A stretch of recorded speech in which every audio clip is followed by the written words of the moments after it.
இன்றைக்கி நம்ம ரொம்பவே ஆரோக்கியமான ஒரு கோதுமை மாவு கேக் எப்படி செய்கிறதுன்னு பார்க்க போகிறோம். இது செய்கிறதுக்கு கோதுமை மாவு வீட்டில் இருக்கக்கூடிய நாட்டு சர்க்கரை பயன்படுத்தி ரொம்ப சூப்பராக செஞ்சு முடிச்சிடலாம். வீட்டில் பசங்க ஸ்நாக்ஸ் கேட்டாங்கன்னா கடையில் போய் வாங்கி கொடுக்காம வீட்டில் இருக்கக்கூடிய கோதுமை மாவு நாட்டு சர்க்கரை பயன்படுத்தி இந்த மாதிரி ஒரு ஆரோக்கியமான கேக்கு நீங்கள் செஞ்சு கொடுத்து பாருங்கள். ரொம்பவே அருமையான டேஸ்ட்டாக இருக்கும். ஹலோ ஃப்ரெண்ட்ஸ், வெல்கம் டு சமையல் டிலைட்.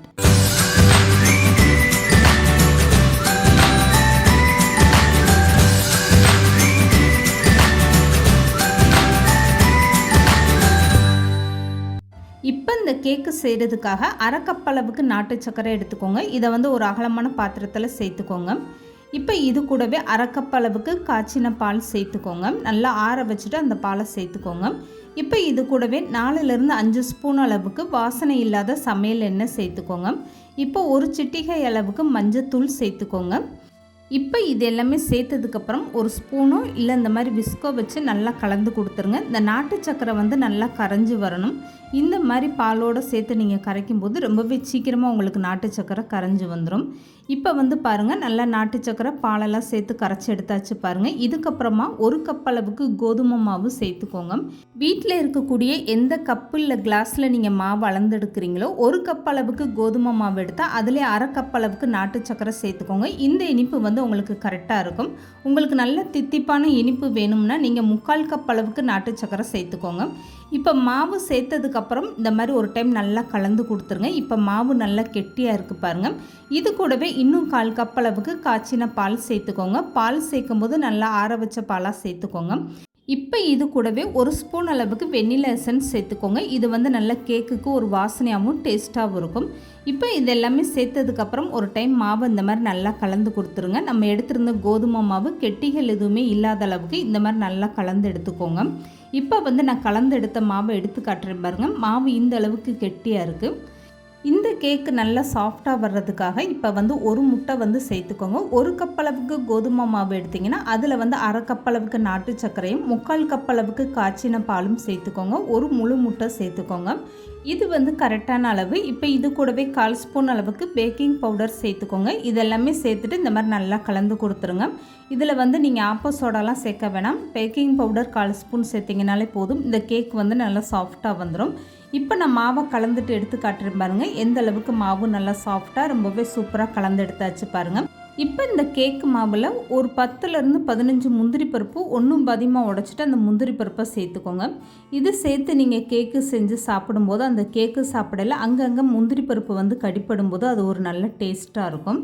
இப்போ மாவை ஒரு டைம் நல்லா கலந்து எடுத்து வச்சுக்கோங்க. இதுக்கப்புறமா இந்த கேக்கை எப்படி வேக வச்சு எடுக்கிறதுன்னு பார்க்கலாம்.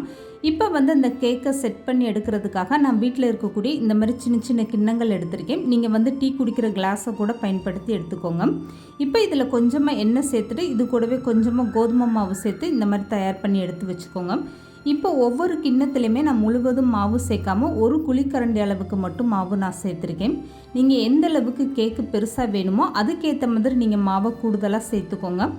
கேக்கு பெருசாக வேணும்னா நீங்கள் இந்த கிண்ணத்தோட அரை பங்களவுக்கு மாவு சேர்த்திங்கனாலே போதும். கேக்கு வெந்து வரும்போதும் அந்த கிண்ணம் முழுவதுமே உங்களுக்கு கேக்கு வந்துடும். இப்போ நான் ஒரு குழிக்கரண்டி அளவுக்கு இந்த மாதிரி மாவு சேர்த்துருக்கேன். எல்லா கிண்ணத்துலையும் இந்த மாதிரி நான் சேர்த்து எடுத்து வச்சுட்டு இதுக்கப்புறமா இந்த கேக்கை எப்படி வேக வச்சு எடுக்கிறதுன்னு பார்க்கலாம். இப்போ இந்த கேக்கு கிண்ணம் எல்லாமே இந்த மாதிரி ஒரு தட்டில் எடுத்து வச்சுக்கோங்க.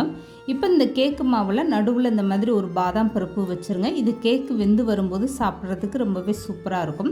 வீட்டில் உலர்ந்த திராட்சை இல்லை ஃப்ரூட்டி எல்லாம் இருந்தால் இந்த மாதிரி நீங்கள் கேக்கு மேலே தூவிட்டு அதை வேக வச்சு எடுத்து கொடுங்க. அப்படியே கடையில் வாங்கின கேக்கு மாதிரி பார்க்குறதுக்கு ரொம்பவே சூப்பராக இருக்கும். இந்த கேக்கு மாவு மேலே நீங்கள் விருப்பப்பட்டபடி முந்திரி பருப்பு இல்லை பாதாம் பருப்பு இந்த மாதிரி எதுனாலுமே நீங்கள் தூவி விட்டுக்கோங்க. இப்போ ரொம்பவே சூப்பராக கேக்கு மாவு ரெடி ஆகிடுச்சு பாருங்கள். இப்போ இந்த கேக்கு வேக வச்சு எடுக்கிறதுக்காக நான் ஏற்கனவே பாத்திரத்தை நல்லா ஒரு 10 நிமிஷமாக சூடு பண்ணி எடுத்திருக்கேன். இந்த மாதிரி கீழே ஒரு கிண்ணமோ இல்லை ஸ்டாண்டோ வச்சுட்டு இதை மூடி போட்டு அப்படியே ஒரு 10 நிமிஷம் இந்த பாத்திரத்தை நல்லா சூடு பண்ணிடுங்க. இதுக்கப்புறம் மூடி ஓப்பன் பண்ணிவிட்டு இந்த கேக்கு தட்டை அப்படியே நடுவில் இப்படி வச்சுருங்க. இதுக்கப்புறம் நீங்கள் மூடி போட்டுட்டு ஸ்டவ்வை கம்ப்ளீட்டாக குறைச்சி வச்சுருங்க. குறைஞ்சது ஒரு 30லேருந்து 40 நிமிஷம் இந்த கேக்கை வேக வச்சு எடுத்துக்கோங்க.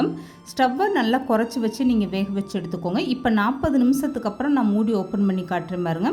இதுக்கப்புறம் இந்த கேக்கு வெந்துருச்சா என்னன்னு செக் பண்ணி பார்க்குறதுக்காக இந்த மாதிரி ஒரு ஸ்டிக்கு அப்படி இல்லைன்னா கத்தி எடுத்துகிட்டு இந்த மாதிரி கேக்கு நடுவில் விட்டு பாருங்கள். ஒட்டாமல் ரொம்பவே சூப்பராக வந்திருக்கு பாருங்கள். கேக்கு வந்து நல்லா சாஃப்டாக ரொம்பவே சூப்பராக வெந்து வந்துருச்சு. இப்போ வந்து இந்த கேக்கு இருக்கக்கூடிய கிண்ணத்தெல்லாம் அப்படியே வெளியே எடுத்து வச்சுருங்க. உடனே வந்து நீங்கள் கேக் எடுக்க வேண்டாம். ஒரு 10 நிமிஷம் நல்லா ஆற வச்சுருங்க. அதுக்கப்புறமா நீங்கள் கத்தியை வச்சு எடுத்தீங்கனாலே ரொம்பவே சூப்பராக இந்த கேக்கெல்லாம் எடுக்க வந்துடும். இதுக்கப்புறம் இந்த கேக் வந்து ஒரு 10 நிமிஷமாக நல்லா ஆறட்டும். ஆறுனதுக்கப்புறமா இந்த கேக் எப்படி வந்திருக்குன்னு நான் எடுத்து காட்டுறேன். இந்த கேக் எடுக்கிறதுக்காக கையிலே நீங்கள் இப்படி எடுத்து விட்டிங்கனாலே ரொம்ப ஈஸியாக எடுக்க வந்துடும். அப்படி இல்லைன்னா லேசாக ஒரு கத்தி வச்சு இப்படி எடுத்து விட்டிங்கனாலே போதுங்க. எவ்வளோ அழகாக ரொம்பவே சூப்பராக வந்திருக்கு பாருங்கள். அடிப்பகுதி வந்து கரிஞ்சு போகாமல் நல்லா சாஃப்டாக ரொம்பவே சூப்பராக வெந்து வந்திருக்கு. இந்த கேக்கை பிச்சு பார்க்கும்போதே பாருங்கள் எந்த அளவுக்கு நல்லா சாஃப்டாக வந்திருக்குன்னு. இந்த கோதுமை மாவு கேக்கு சாப்பிட்றதுக்கு அவ்வளோ ஒரு அருமையான டேஸ்ட்டாக இருந்துச்சு. இந்த வீடியோ பிடிச்சிருந்தா லைக் பண்ணுங்கள், ஷேர் பண்ணுங்கள், மறக்காமல் சமையல் டிலீட் சேனலை சப்ஸ்கிரைப் பண்ணுங்கள்.